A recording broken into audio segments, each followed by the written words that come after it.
friends. So check this out. Today, I am lucky enough to receive a tour watch, kind of a loaner, of this San Martin. San Martin? I'm going to be honest with you. I don't know how to pronounce it. But San Martin it's a Chinese-based company. They make a lot of homage watches. And so this one, I don't know if you'd call this a Flieger. I don't know what you'd call this.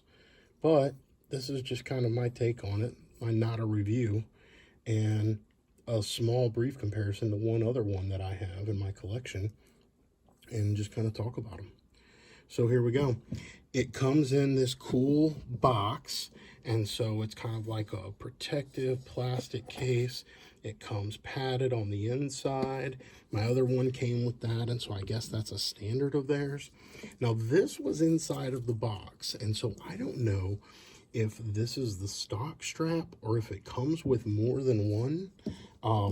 I'm curious about that. I'm going to have to ask and find out, because this leather strap that is on it is absolutely amazing. Now, I was trying to see what it said, and it says sewn in the USA with premium leather.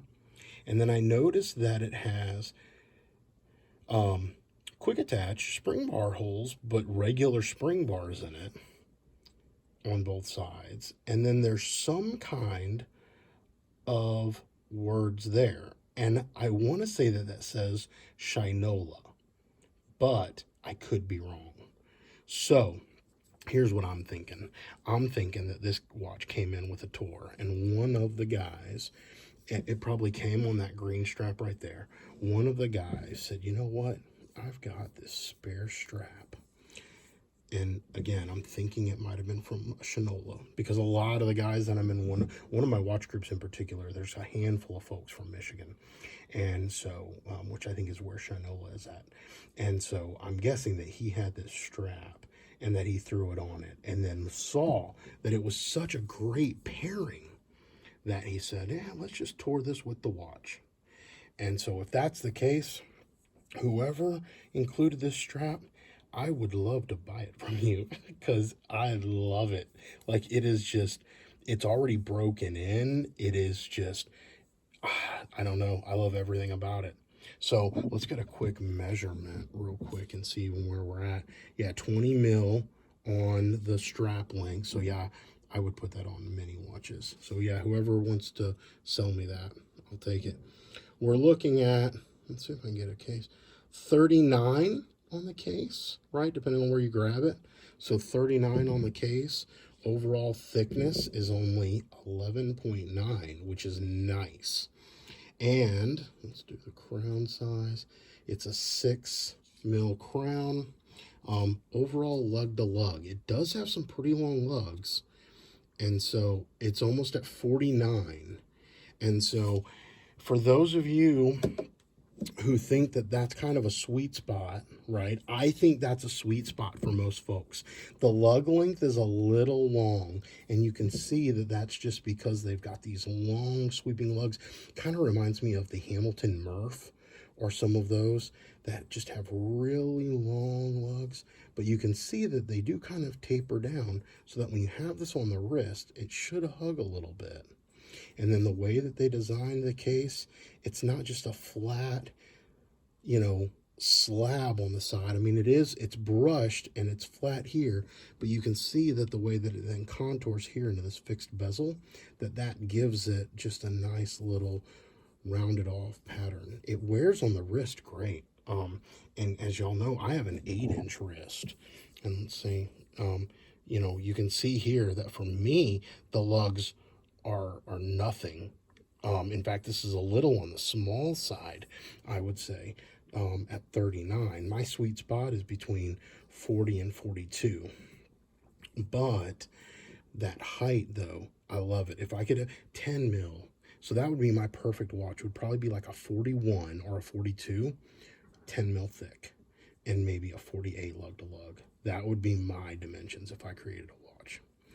But yeah, so whatever you call this watch, I don't know. Let's look at it here. I'm probably the worst, not a review channel that exists. But you can see here's the model number, the website, QR code. I don't know if you can scan that. See if will it pick it up. See if that helps you. I don't know. It's got the normal card. Again, it's in, I'm guessing it's Chinese. I believe they're a Chinese company. So here's that with your warranty. And then some booklet. Does anybody read these? I don't know. I think most of it's in Chinese. So even if you wanted to read it, you'd have a good time with that. So, but nobody reads those things. The watch is simple. There's no complication to it. It's a three-hander. You pull it off. It does have a screw-down crown. I'm guessing it's got an NH35 in it because that's what all of these have.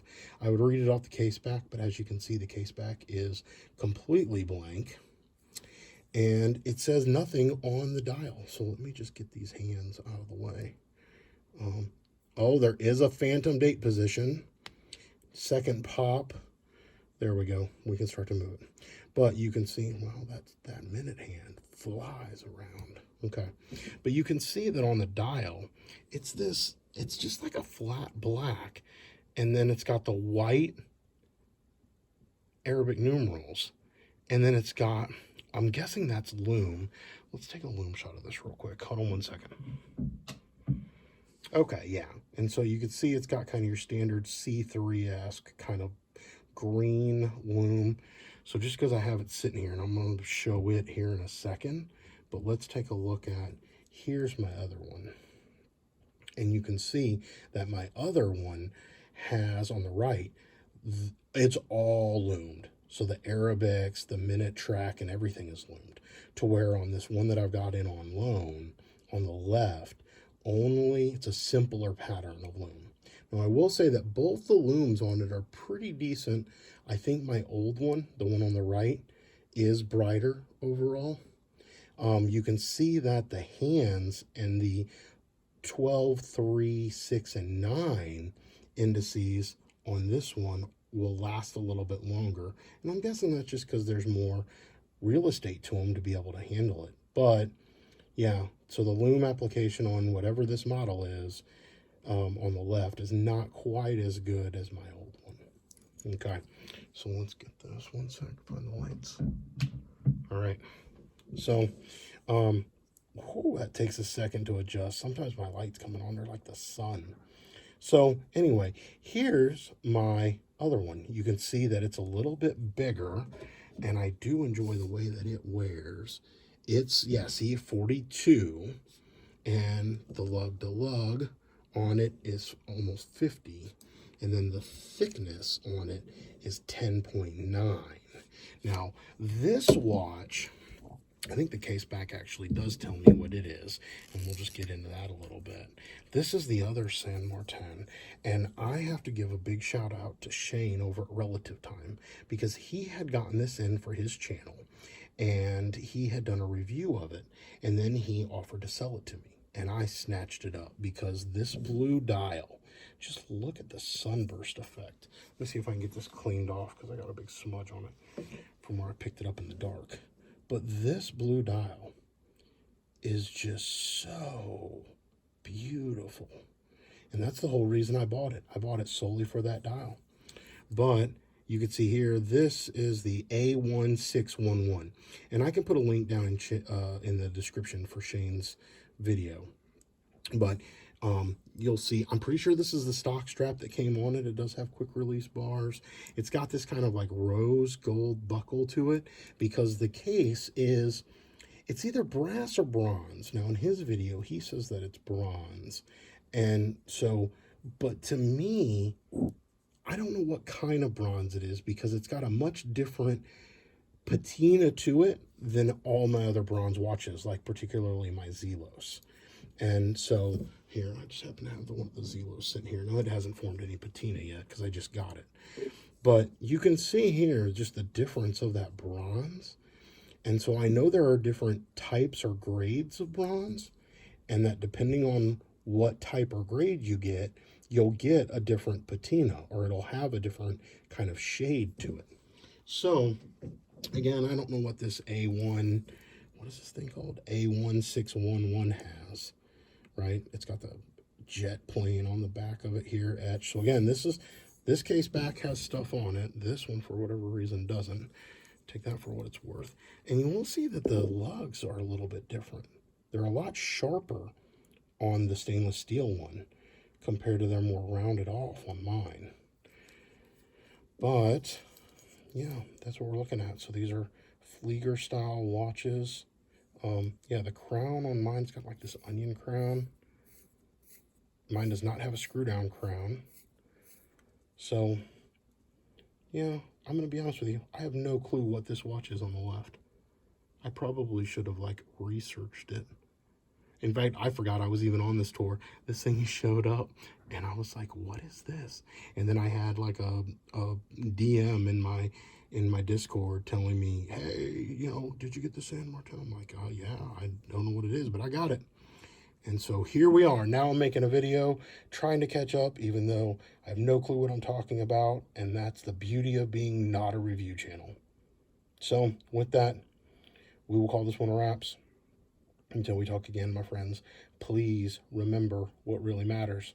And that's not watches. Keep the insanity sane, my friends.